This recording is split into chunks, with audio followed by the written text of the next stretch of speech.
right, welcome back. As we said before a break, we have a guest with us in the first segment, who's none other than ACP Fitzroy Yearwood, and he is a director of media communications at the Belize Police Department. You're familiar with his face because every Monday at least he's on the news giving us the breakdown of all that's happening within the country as it relates to police enforcement and crime. But this morning, we agreed that he's here to talk with us on Easter security and how safety tips and how we prepare ourselves for those long Easter holidays. We know that it's a time, Mr. Yearwood, when people travel a lot. Yes. That's always the first concern. I'm traveling. What should I be aware of when I'm leaving my home? Okay. Good morning. Thanks for the invite. First of all, we were locked down for 2 years, so we know that one, people have been gearing up for this big, how to say, opening relief. Yeah. So we know that a lot of people will travel over our borders within our country. We can't tell you where to go. We can only encourage you to secure your property before you leave. One, if your house have burglar bars and so forth, we ask you to check that these things are properly reinforced. We ask you to make sure that you secure your windows, your doors, etc. If you have a trustworthy neighbor and that person is not going anywhere, inform that person that you will not be at home and to keep an eye out for you. We ask you, if you're part of a neighborhood watch, to tell the other members of your neighborhood watch group that you will be leaving. You don't have to tell them your destination, but have them aware that you will not be at home. We also encourage people to leave their house properly lit up when it comes to the evening time. We know that these criminals study everything, and if they realize that a house is in complete darkness for a day or two, then that would, of course, attract their interest. And we wouldn't want anyone to come home to an empty home, actually. What does the data suggest if the department has been able to take note in terms of an increase in activities, criminal activities, specifically burglaries, over this period? For us, we cannot compare because of the lockdown, but what I can tell you is that we never let our guards down.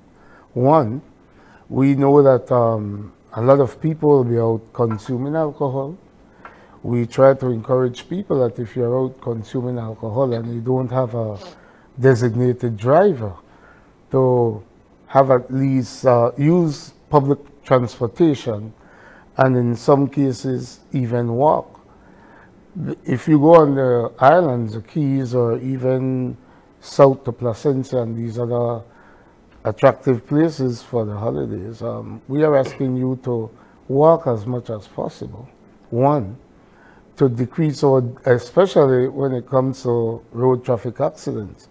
And without the Easter break, we have seen an increase in road traffic accidents, especially with alcohol being a main factor. We know that a lot of people will be consuming, and we just try to encourage people. We have our public awareness time that we had our officers out on Friday. Countrywide, they were distributing flyers and pamphlets about how to keep safe during the Easter. I know that on our Facebook page, we also have tips to encourage you how to make your home safe.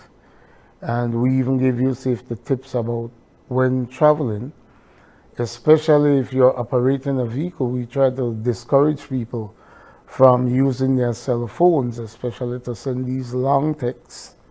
And it's really posing danger for you and the oncoming driver. One, we also try to encourage people not to have children, especially in open water, unattended, one. And we also ask that even if you're an adult, to avoid swimming if you have been consuming alcohol. On the most part, we realize that alcohol is a major factor. During any holiday or vacation time. And we just want to ask people to consider your own safety and the safety of others so that we can have a incident-free Easter break. No, I would imagine that there is a lot more. I know that the public has to have their responsibility. But how is the police department aiding in the terms of resources and manpower? When you talk about tourist destinations, especially the Keys and the coast, you know, the departments are small. And how are you monitoring the patrolling in those areas? I like that question. And first of all, allow me to say thanks to my members of the Belize Police Department and other frontline workers.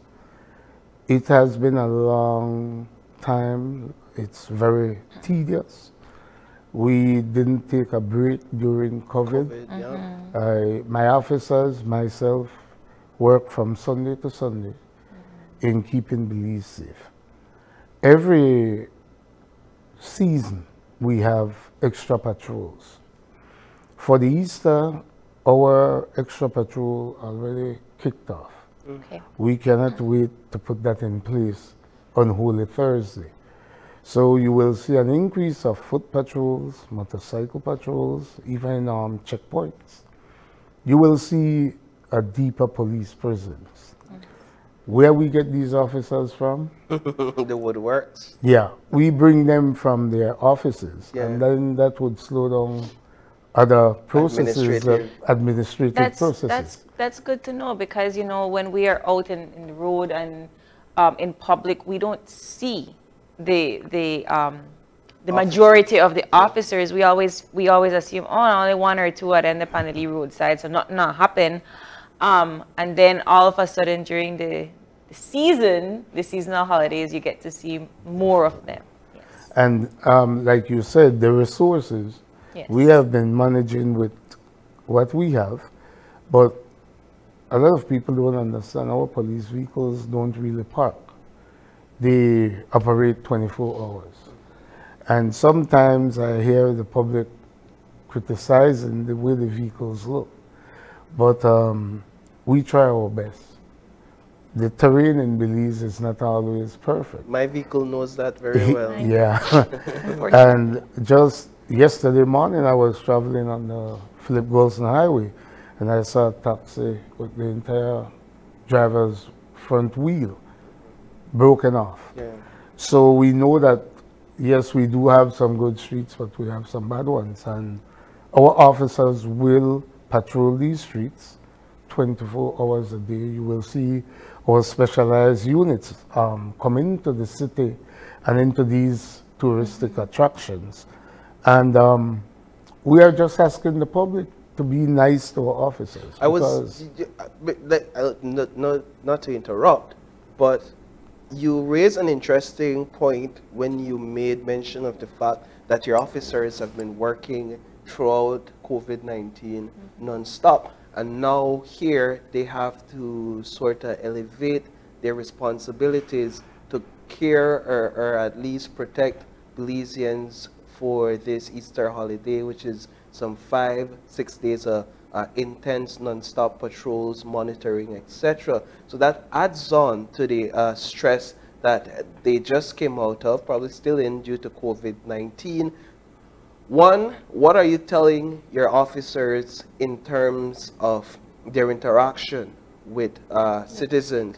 And two, what do you tell citizens? You're saying be nice to police officers so that we don't see reoccurrences of incidents that we are seeing of late of police versus civilians in intense and heated altercations. I think that I tried to explain that at length in an interview on Monday, where we must understand that every action is equal to opposite reaction.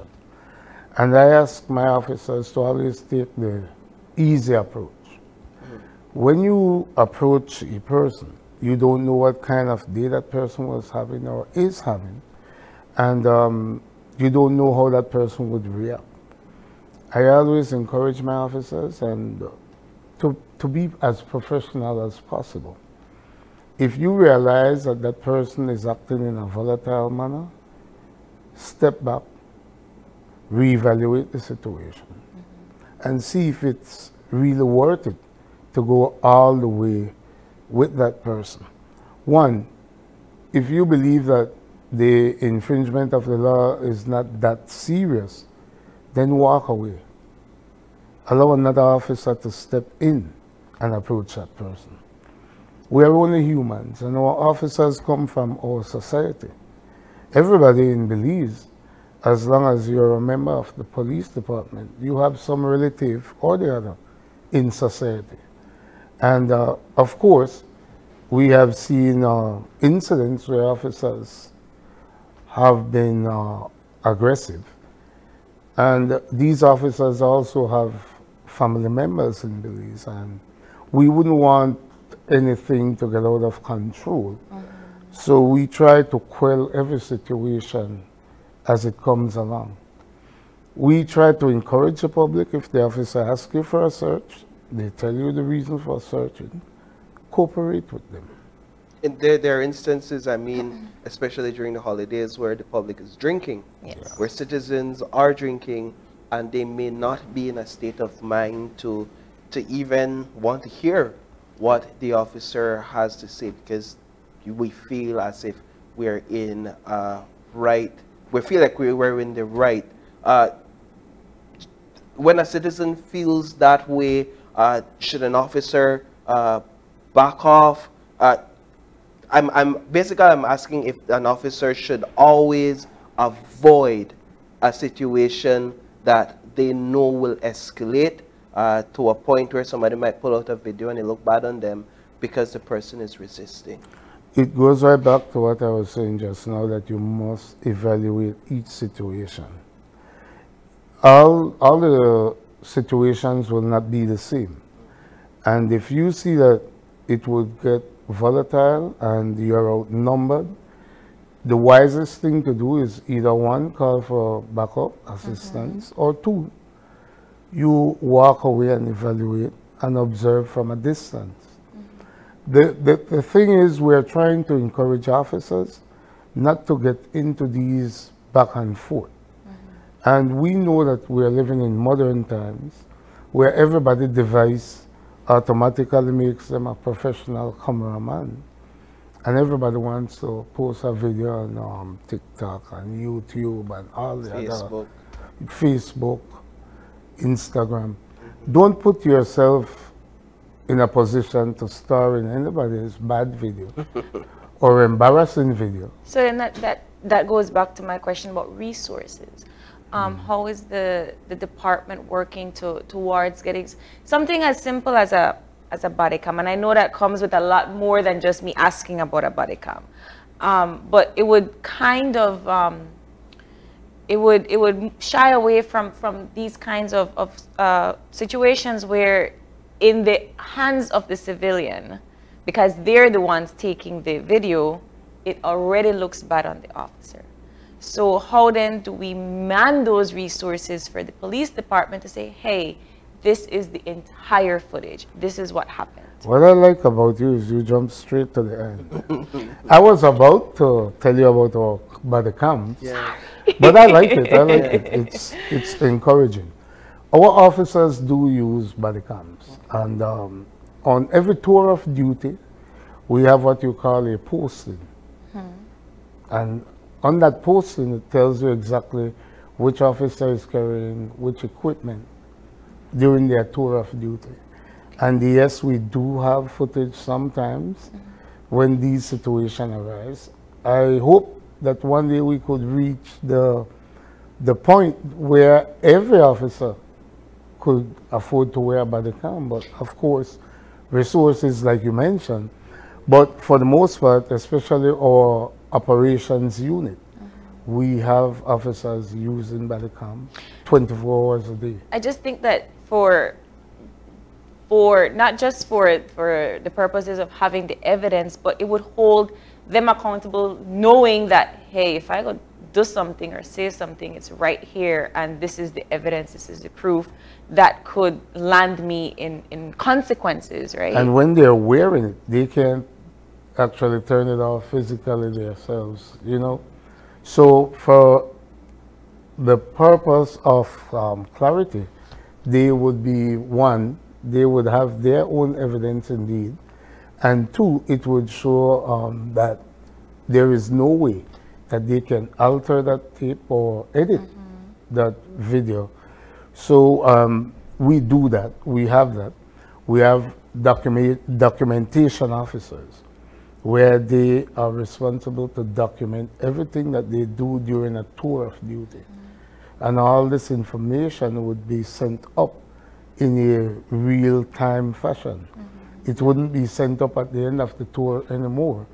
It comes in real time because we have several blog sites. We actually have these chat groups that as something is done, they send it to you in real-time fashion. You know, I'm glad we're having this discussion simply because during the Easter holiday, that's when the public interacts a lot more with police officers, and so it's important to hear some of how police officers can restrain themselves as well as how the public can restrain themselves. Let's talk a bit about traffic and traffic monitoring in terms of what the public can expect in a period where officers are more aware of the fact that people will be drinking and driving.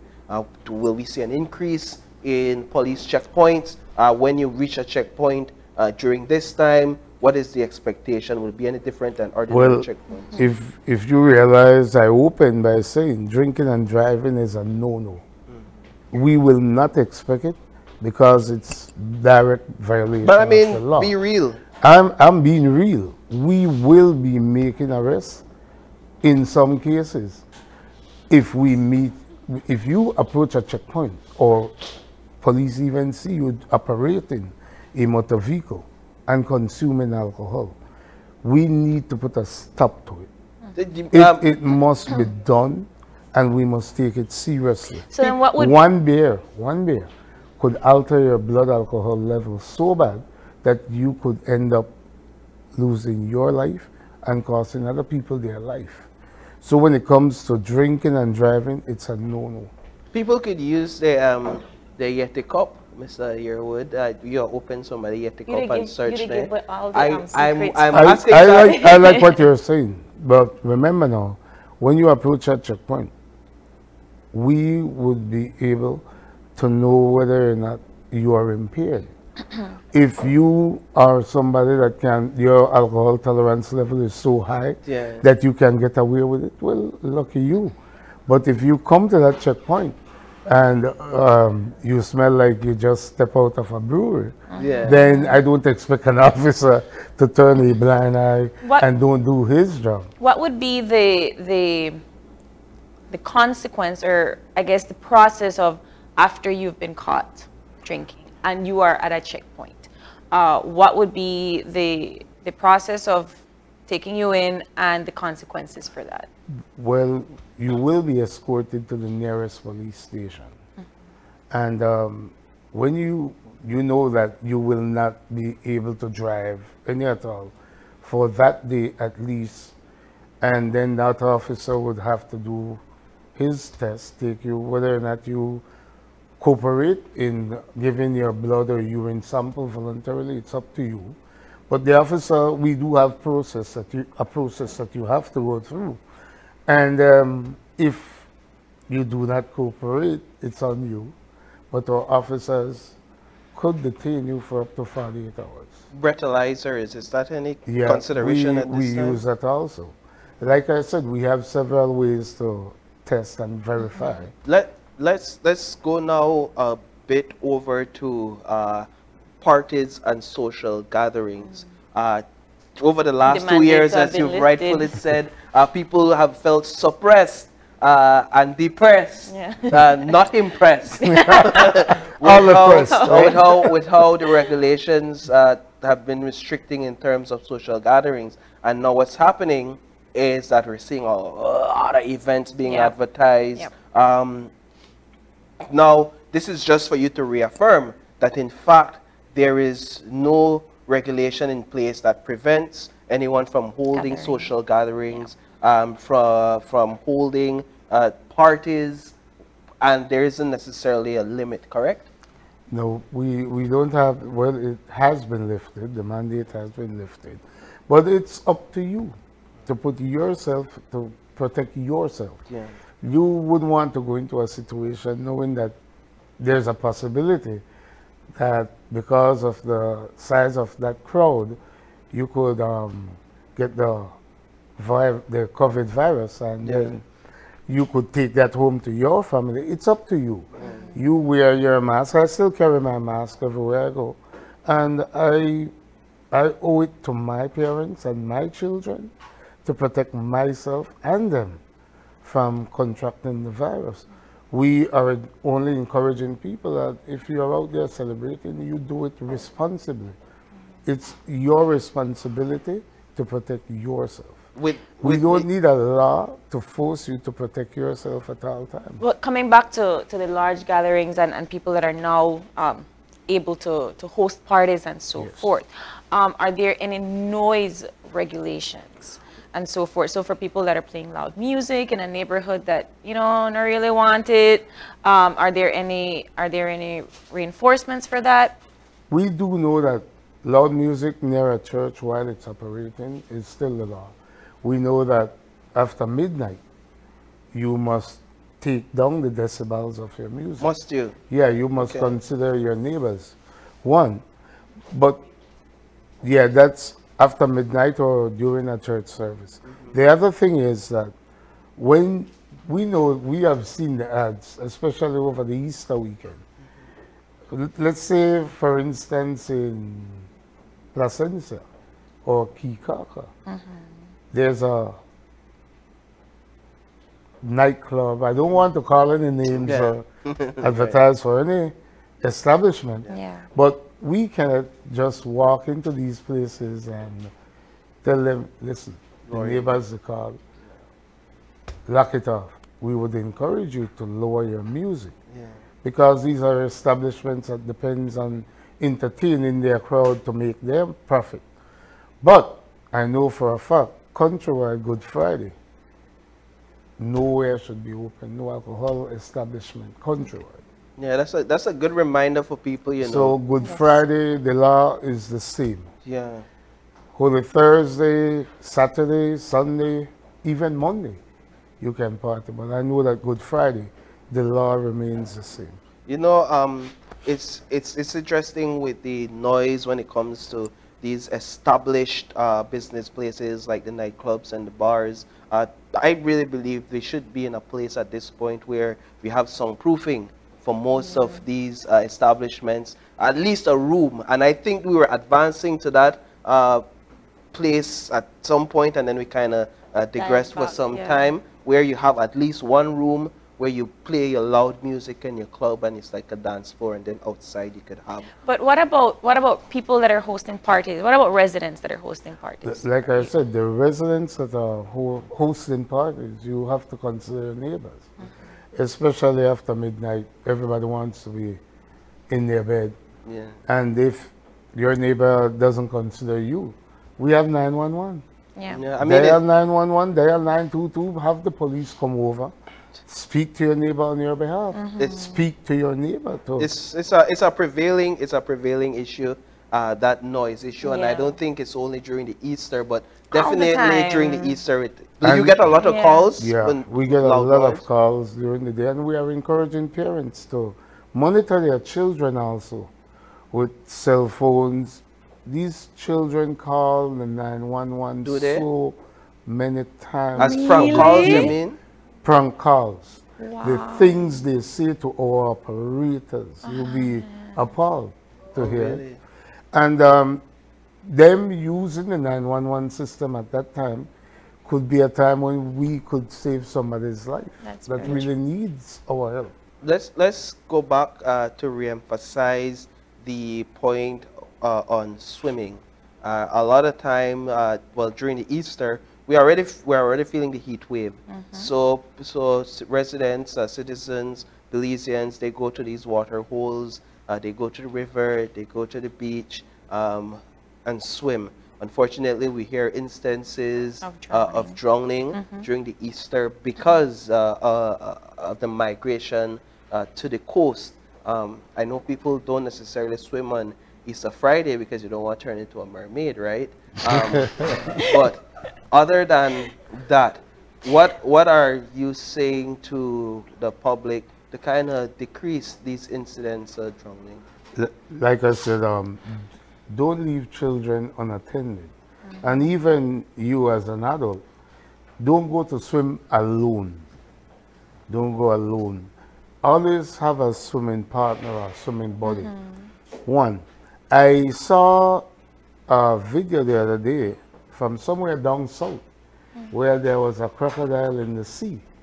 We have all sorts of factors, and like you rightfully mentioned, you are traveling to a unknown place. You don't swim there every day. Don't just go and jump in. Don't dive into these waters.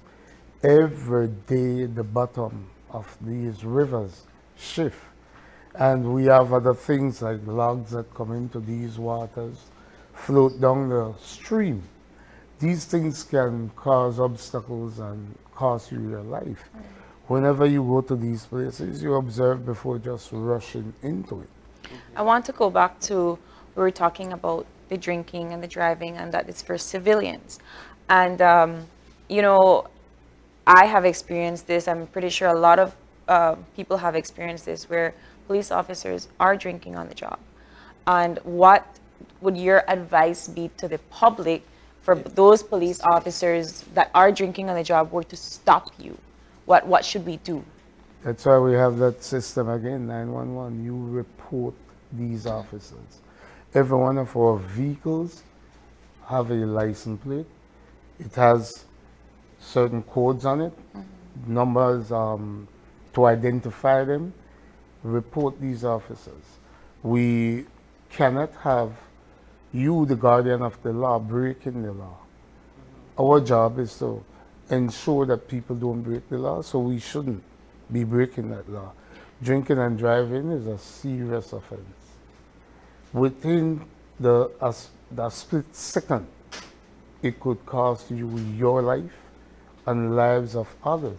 So we encourage the general public, and don't be mischievous. If you know the officers are not drinking, don't make a false report, because then when we prove that you have made a false report, now you have a mischievous act charge on your hands to deal with. Going back to the road safety and drinking and driving and so forth, and you know, having these ongoing checkpoints, what are some other ways that you are all making your campaign for road safety?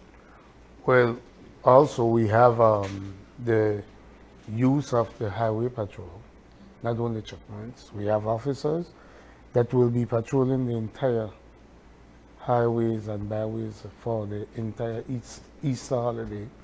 One, we do have our speed guns that we use at times, and these will be also in effect. They will be used. We have a lot of measures that we have put in place to try to keep you safe when you're traveling that highway. And we'll also be looking at these buses that will be trying to overload to take more than their fair share to certain destinations. We have a lot of things that our officers are well versed with when it comes to the law in keeping you safe on our streets and on our highways. So I mean, this is just coming from somebody that drives on a weekly basis on the highway, and one of the biggest problems that I tend to notice is the speeding and unnecessary overtaking. And there have been so many times where either like that person not crashed because they're overtaking on a curve. Or why you speed? Why are you speeding? I'm going 60 and you're going 80 to overtake me, and there's no need for that. So how are you all manning that? How are like you? I said, we'll have our highway patrols out there. I would be deceiving, defeating the purpose if I tell these drivers what to look out for. We are trying our best not to have these whole lot of road traffic accidents, and we do have things in place that will help us to catch some of these, I call them inconsiderate drivers, because I do experience it. I travel daily on the highways, and sometimes you wonder how many angels are at work with some of these drivers. Just that it's not the overtaking only per se and that a car is coming, but in order for you to overtake me, I have to slow down, and then everybody else behind me has to slow down just so that you don't die. That's true. If you would speak a bit about the hours that officers work during the Easter period, during these holiday periods, whether those hours increase during this time, what does that look like? Because then it speaks to the stress level as well. And then how does the department sort of care for them on the field to ensure that they too are well taken care of, so that their stress levels may be balanced when they're interacting with the public? I'm glad you brought that up. I said that we have extra patrol during this period, but you, the officer on the ground, will still work your 8-hour shift. We have it set up that the shifts overlaps, and we bring in the extra officers that would take the extra patrol. They would work that period. So if you work your regular 8-hour shift, let's say you come on 8 in the morning to 4 in the evening, that's your shift. When you're finished, you're finished. The only day that these officers might lose 3 hours or so is on Holy Saturday, when we have to have officers posted at every lane along the route of the cross-country. For the cross-country. One, it's to ensure the safety of these riders who are participating, and you, the general public that will be viewing that race. We only ask officers that are not on actual duty during that period to come out probably on their day off time to give us 3 or 4 hours the most to police this race so that we could have it go incident free.